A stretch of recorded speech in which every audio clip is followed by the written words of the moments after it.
Merci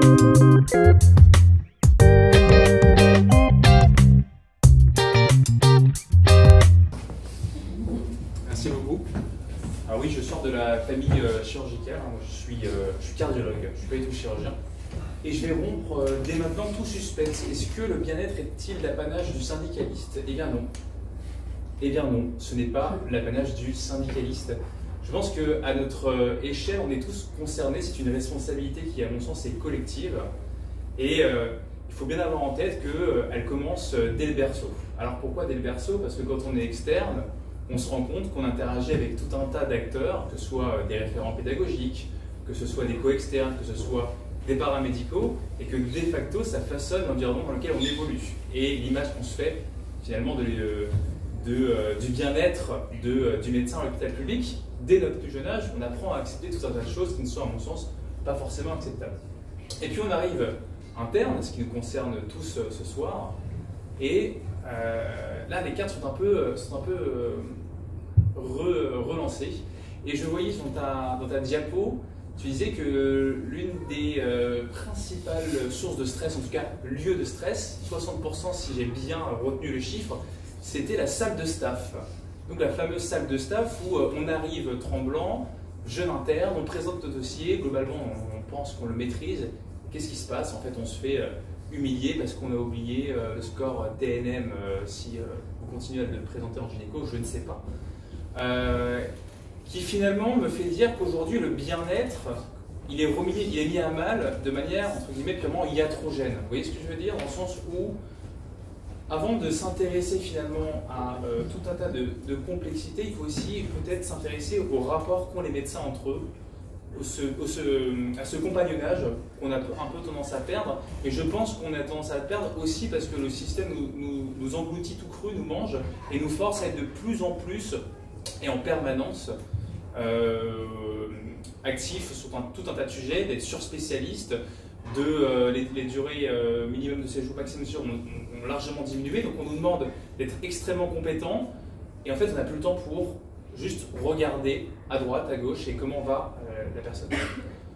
Donc finalement je tiens vraiment à mettre l'accent sur le fait que c'est une responsabilité qui à mon sens est avant tout collective et qu'il n'y a pas de lutte. Et je pense que c'est vraiment le message clé pour ce soir, il n'y a pas de lutte de génération. Non, les vieux ne sont pas des vieux cons, et non, les jeunes ne sont pas des jeunes cons. Ça arrive, hein? Alors oui.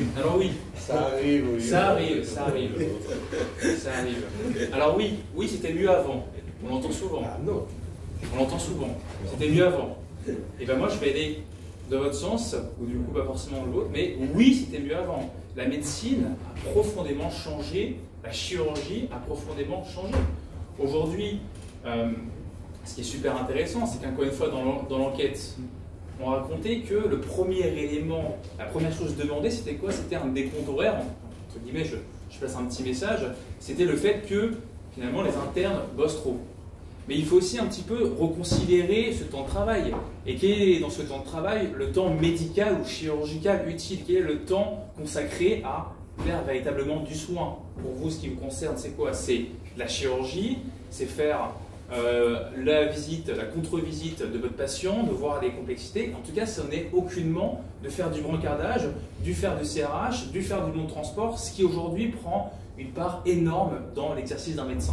Et c'est là où vraiment on se rassemble les médecins, c'est cette part de tâches administratives qui nous engloutit. Et là où je pense que c'est intéressant, c'est que je pense que vous aussi, en tant que chef de service, vous avez dû être pleinement phagocyté par cette tâche administrative, et vous avez dû voir entre le début de votre carrière et la fin une évolution, en tout cas, avec des gestionnaires qui vous demandaient d'ouvrir vos lits, de les fermer. Vous avez beau plaider pour une ouverture de lit massif, pour garder une activité, non, on n'a pas les paramètres, non, on n'a pas ci, non, on n'a pas ça, vous faites ça, et voilà. Donc je pense que le bien-être de l'interne, puisque c'est de l'interne qu'il s'agit ce soir, c'est avant tout d'arrêter de le considérer comme une variable d'ajustement à ce système de santé et en permanence. Dès qu'il y a quelque chose, dès que le bateau est en train de tanguer à droite, et ben c'est pas grave, on met 10 internes à gauche et et vice-versa. C'est ça aujourd'hui qui fait beaucoup de mal à notre profession, c'est ça qui dégoûte les internes, les médecins de s'engager. Et surtout, je vous invite tous à faire l'expérience avec vos externes, qui je pense sont dans un état encore pire que le nôtre. Les externes aujourd'hui ne considèrent plus du tout l'hôpital public comme étant un exercice du futur. Je pense que non, le bien-être n'est pas l'apanage du syndicaliste, c'est l'apanage de chacun. C'est une conscience collective, c'est une responsabilité collective. Ça commence au plus jeune âge, ça finit à un âge un peu plus avancé, mais qu'en tout cas, on doit tous se saisir de cette question-là et changer profondément le paradigme, parce qu'aujourd'hui, on n'arrive plus à motiver des gens pour faire ce métier qui, à mon sens, reste encore le plus beau métier du monde. Je vous remercie.